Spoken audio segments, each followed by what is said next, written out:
Greetings, Benjamin J. from BENZTRAINZ with another in the series.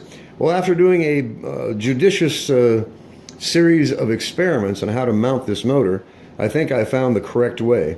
It's really, really simple. I'm going to mount it on end.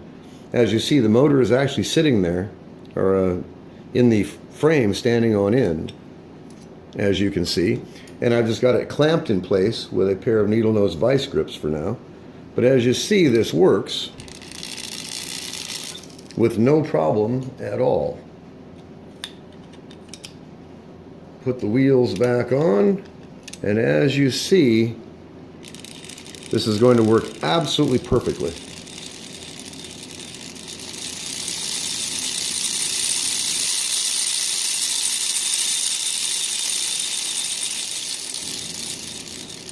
So there's no binding at all. It's got full range of motion from almost no motion at all, as you see, to full speed. So this is going to work actually quite well. So what I'm going to do is put a layer of epoxy on this side plate. I've got to cut this side plate off, as you can see. And I'll put some epoxy on the side plate for the motor and on the back of this frame. Clamp it in position, cut the side plate off so it's even with the bottom of the frame, let it set, and that'll give me a mounted motor. And then I have 3 screw holes, as you see, that are available, and I can just drill small holes and then use 3 sheet metal screws to mount that motor. And like I said, I'll just cut this side plate off even with the bottom, and then if I want forward and reverse, I'll just add a switch, just like the original locomotive. So a really, really simple way to replace the motor in a Lionel 33. Probably a lot of other early Lionels as well.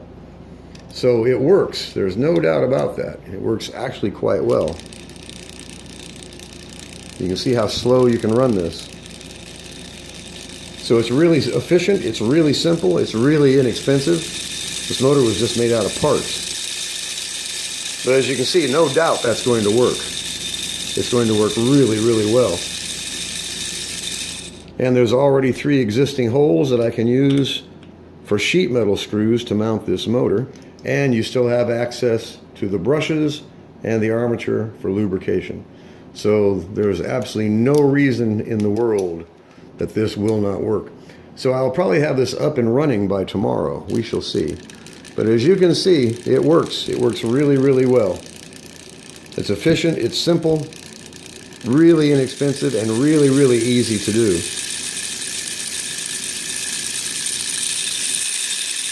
And this motor is low enough that it still fits inside the shell. Now, I've got to get the shell epoxy together. It is literally falling apart. But anyway, I just wanted to do a quick follow-up on the simple way to mount this motor. It's absolutely going to work. And like I said, the nice thing about it is you still have access to the brushes and lubrication for the armature itself. And no doubt this is going to work. And as you can see, that's running just absolutely perfectly at whatever speed you want. Keep it lubricated. Now there are no wheel bearings or axle bearings on this at all. So just keep it lubricated. And obviously this is going to work really, really well.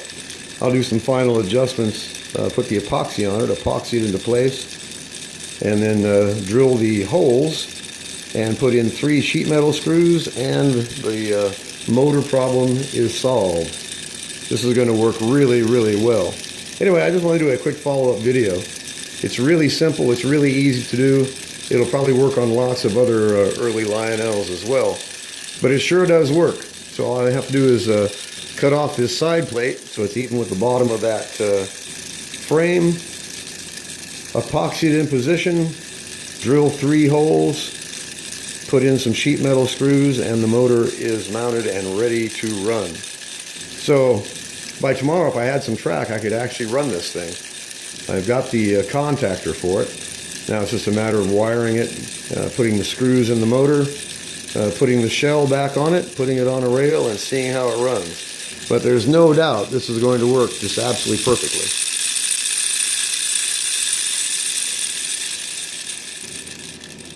This is going to work really, really well. Anyway, I just wanted to do a quick follow-up video. As always, if you have any questions, feel free to drop me an email.